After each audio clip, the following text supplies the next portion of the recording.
This video is sponsored by Game Toppers. Turn your own kitchen or dining room table into a premium portable game solution at a fraction of the cost. Hey everybody, welcome to the next video in the What Happened To series. Today we're talking about what happened to 2017. If you're just catching it now, basically I've been going through the most anticipated lists from Board Game Geek, starting from 2010, and then I'm going to end at 2019, so I'm going to do 10 years. So we got a couple more after this. And I go through that list and kind of talk about where the games are now, what my thoughts on them are now, and that kind of thing. If there are any repeats, which there are for this week or this year, then I just skip them because I talked about them in the previous year, because sometimes games take a bit to come out. So let's just jump right into it. This week is going to be better than last week's, but not with this game. The first game is Vikings Gone Wild. I don't know what this game is, or I've never heard of it. I don't remember anything about it. It's kind of a silly name, so probably my brain shut down on it. I wish I could talk about this one more, but I've not really heard anything much about this one since then, or even back then, so I apologize for that. The next one, number 19 on the list, is Lisboa, and I think this is one of the only Vital Lacerda games I have not played. Now, the reason I have not played it, I think a couple people in my group have a copy, and it is easily the least favorite Vital Lacerda collectively as a group. Now, some people have, we were talking about this the other day, some people have CO2 at the bottom. You're nuts. But we already had this discussion. But yeah, Lisboa is kind of like the lower ranked Lacerda, at least with my collective group. I don't know how it how it kind of jived with everybody else in the world. I do see people talking about this, and do see people mention that they enjoy it.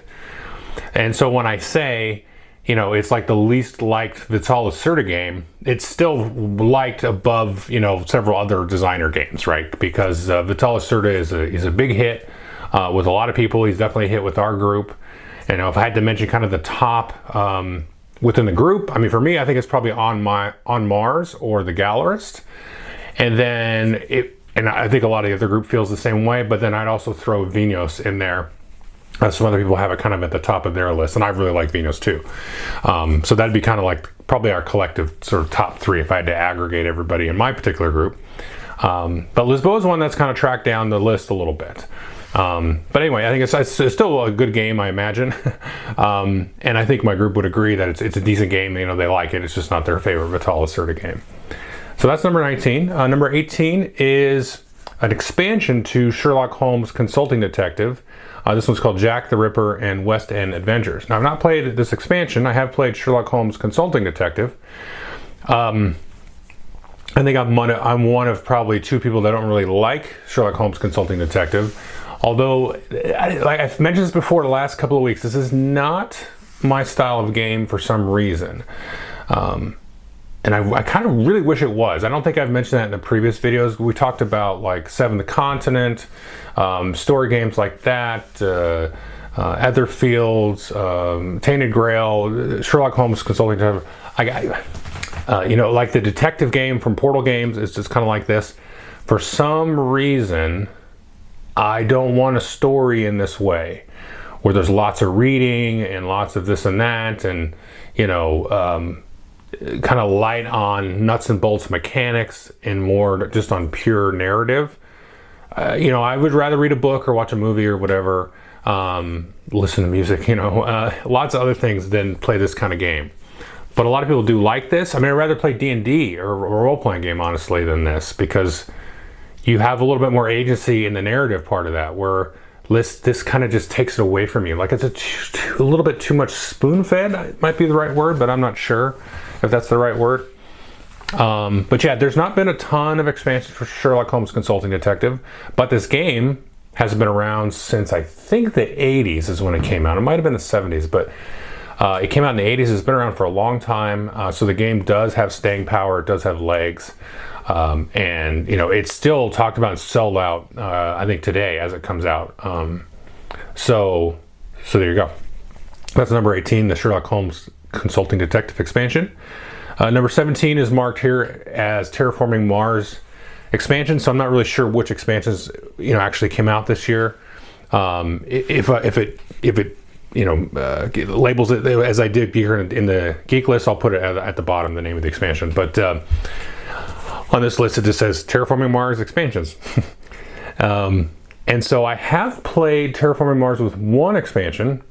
This is the first mention of Terraforming Mars on here. Terraforming Mars is a game that is, 2017 wasn't that long ago. So it's still very much in the consciousness. There's a new dice game coming out. There was the Ares Expedition, which is kind of like a light version of Terraforming Mars, kind of just a pure card game with a little bit of a board, whereas the main game is more of a board, but still kind of a pure card game. I am an enjoyer of Terraforming Mars. I do not like it as much as it's ranked on BGG. I'll say that because I think it's still in the top 10 from what I can recall. If not, it's in the top 20 for sure. And I enjoy it. I like it. It gets a little repetitive for me, but it's something that every once in a while I feel like playing. And I'd probably have to say the same thing about Ares Expedition. But like once in a while I get the hankering and I want to play it. But my opinion notwithstanding, people love this game. There's all kinds of deluxeified versions with special boards and trays and components and 3D components and all this stuff.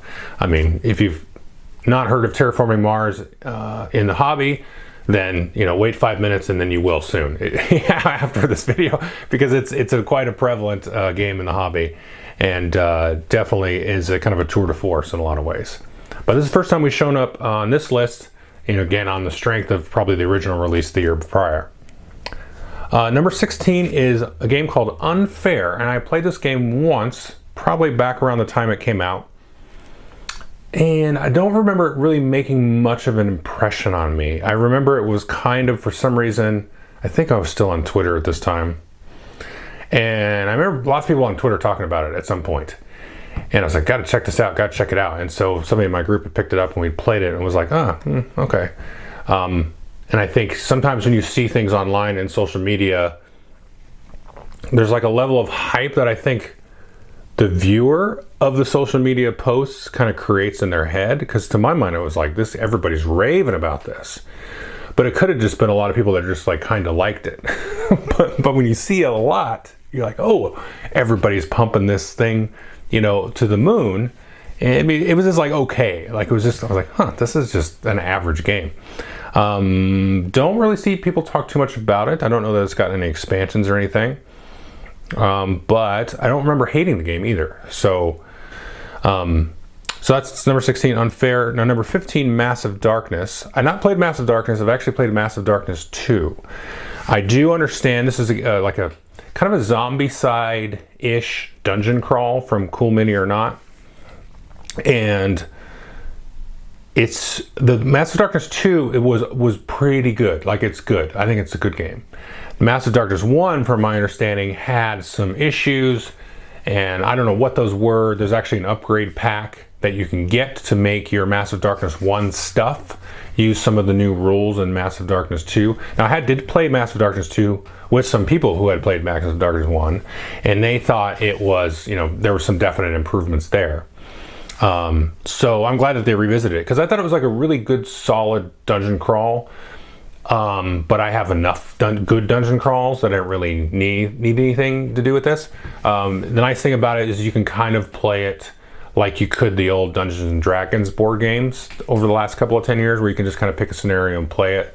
There is kind of a story campaign, but you don't have to play it in any order. You can just kind of pick and choose scenarios and play through it. There's no persistence from one game to the next.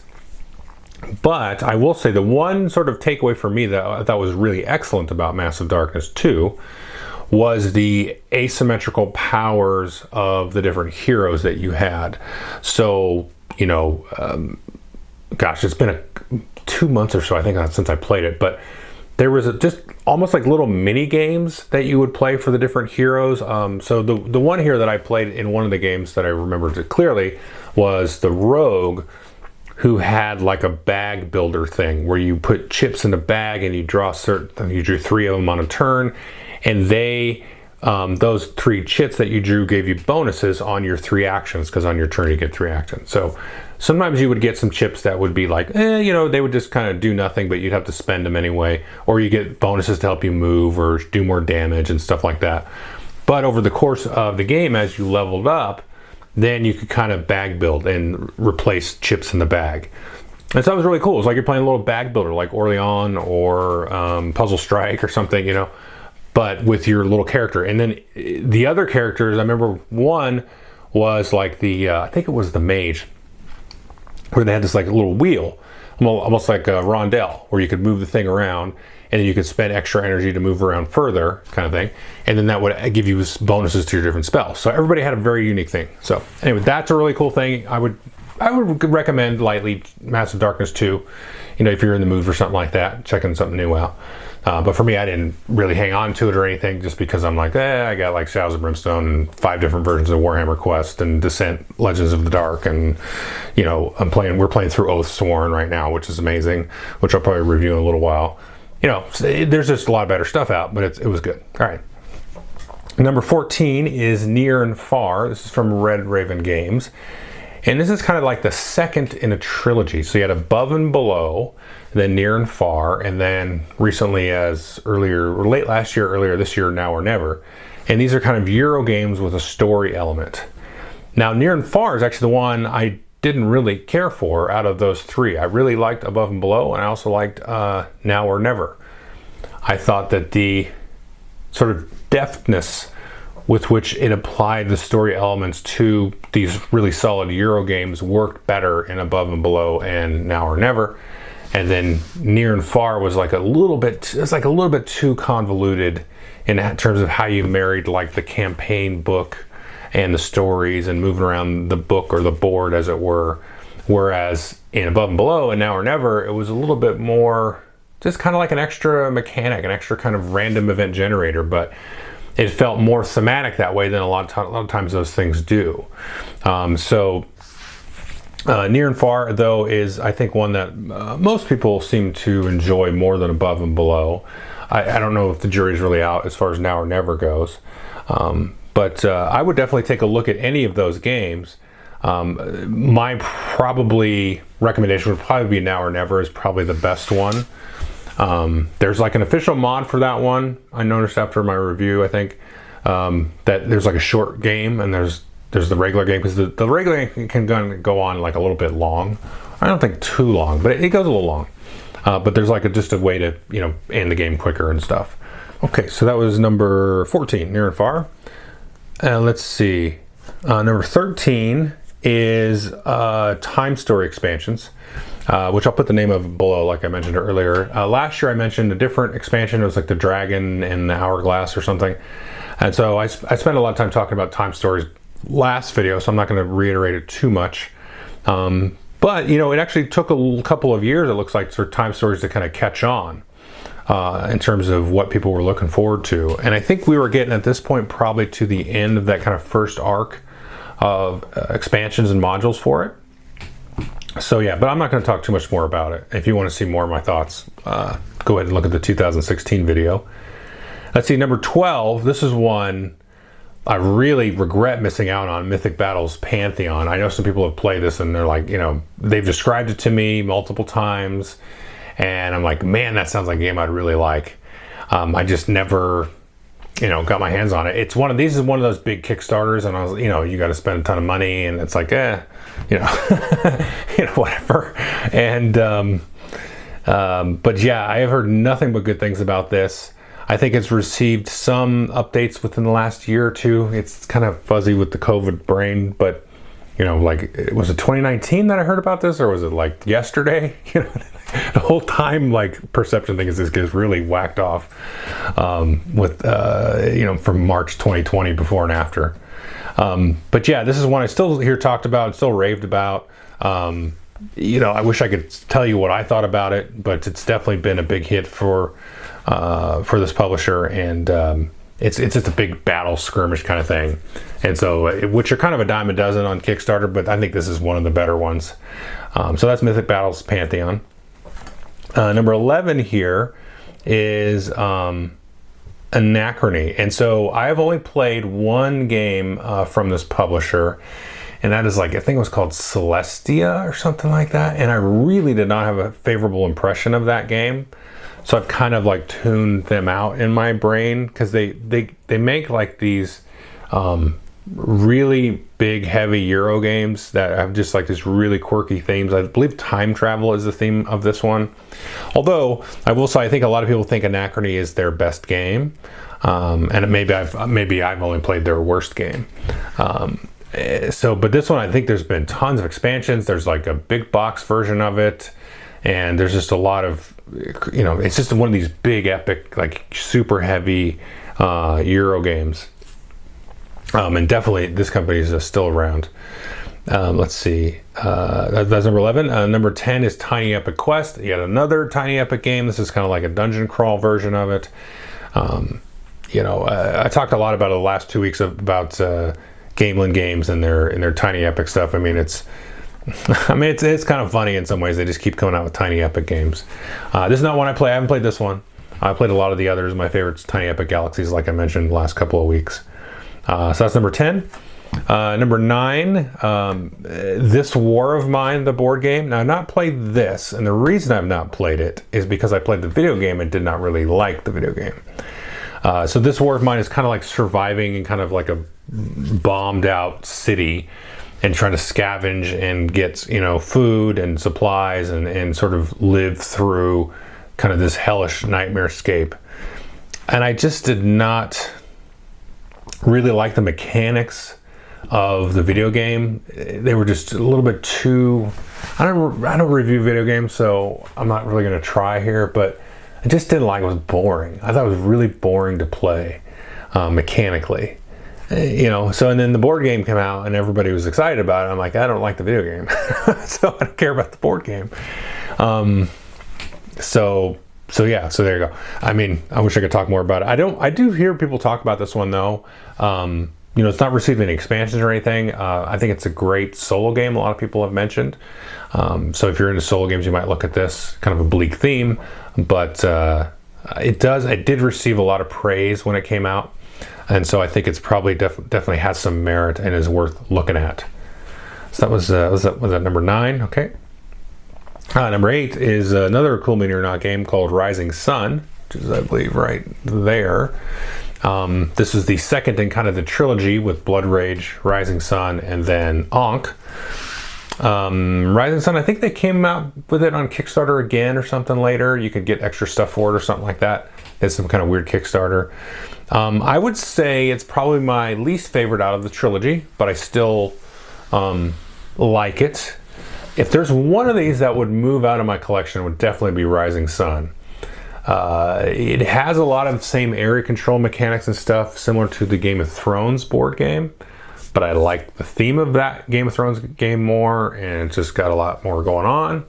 But I do really like Rising Sun. I think it's a great area control game. If you can pick it, I would say if you can get it cheap, I would get it, because it does some really cool stuff with like turn order and order of operations and kind of role selection, similar to like a Puerto Rico kind of thing.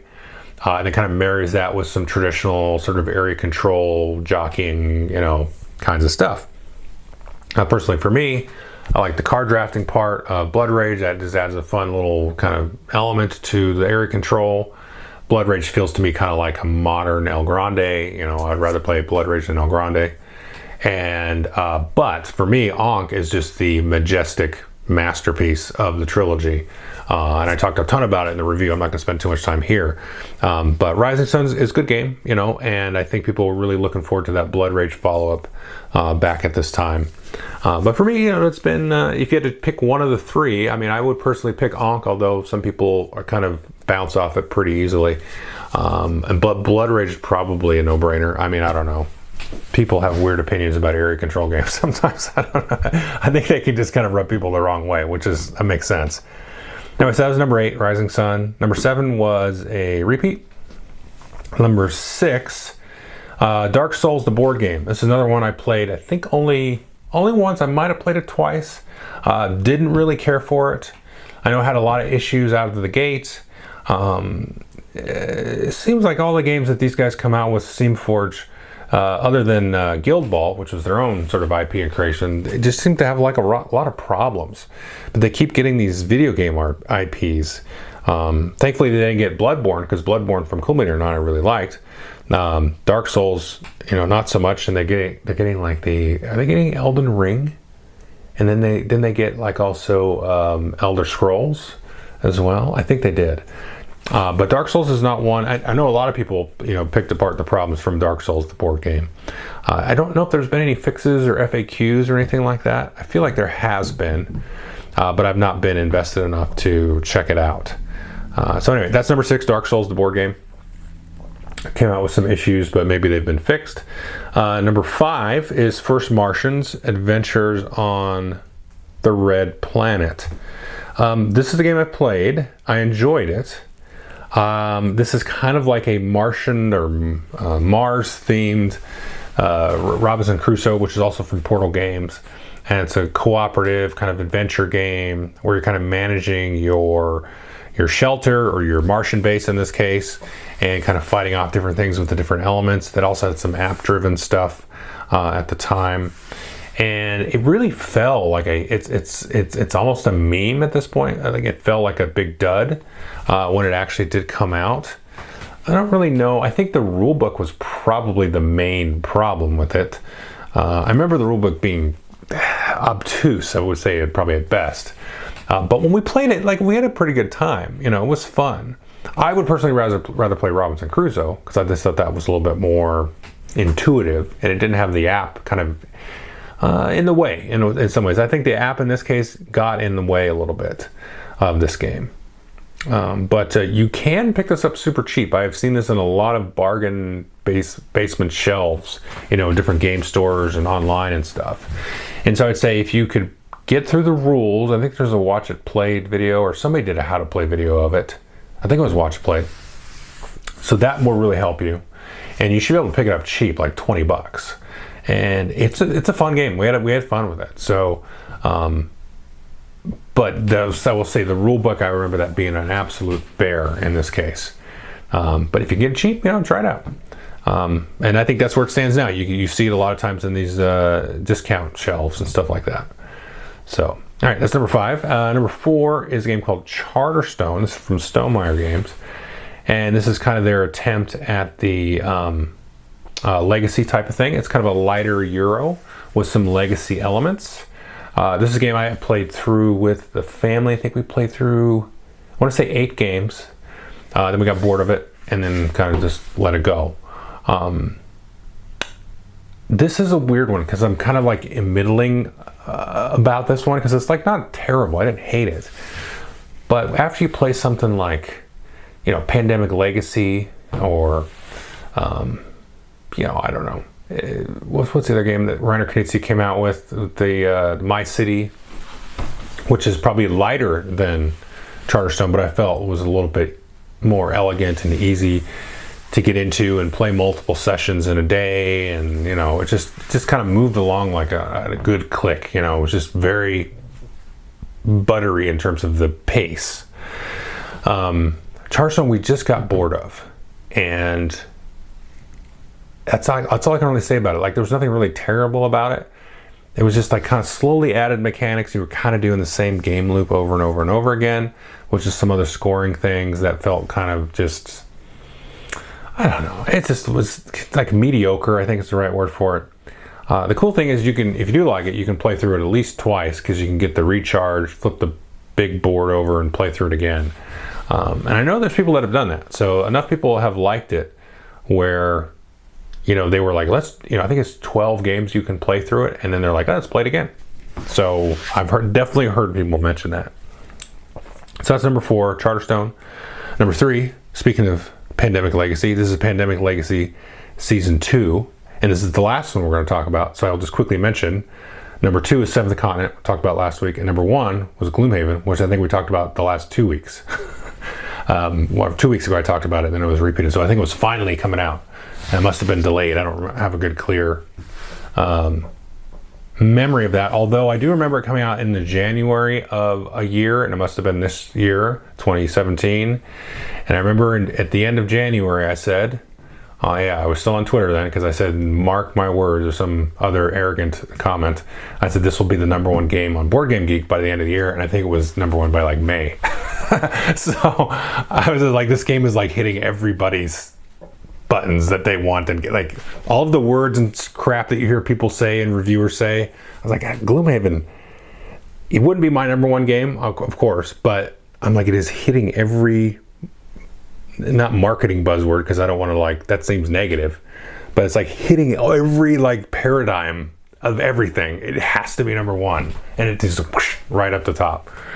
Anyway, so that's Gloomhaven, Seventh Continent. Now number 3, Pandemic Legacy Season 2. That's the last one I'll talk about. I think I mentioned it last week or the week before when we talked about Pandemic Legacy Season 1. Season 2 I liked better. It's definitely the weirder, quirkier sort of sister of the first one. I've not played Season 0 yet. I'm looking right at it over there. I just haven't had a chance to do it. Will do it. I've heard people say Season 0 is the best one, because I think it's even a bigger paradigm shift in terms of like the pandemic part of it. So yeah, but yeah, what else is there to say? Speaking of number one game, Pandemic Legacy Season 1 was the number one game. It's probably number 2 now. And then Gloomhaven came and knocked it off. So yeah, so I mean, Pandemic Legacy is like, that was be interesting to kind of read some hyper academic article in 15 years that's all full of itself and stuffed up with board gaming history and how they talk about Pandemic and Gloomhaven. It's stuff like on Kotaku or something, you know what I mean? that like what comes after Gen Z, like whatever generation that is, like somebody discovers these games and gets all stuffy about it. That'd be fun to read. Anyway, so that's my 2017 list. So we got 2 more, 2018, 2019, and then I'll probably do some kind of recap and stuff. This did trigger like a new top 10 list that I'm going to do, but I'm not going to spoil what it is. I was talking with some friends about this list, kind of looking back, and I was like, oh, what if we look back like a lot of years? So anyway, that'll be in a few weeks. But okay, thanks.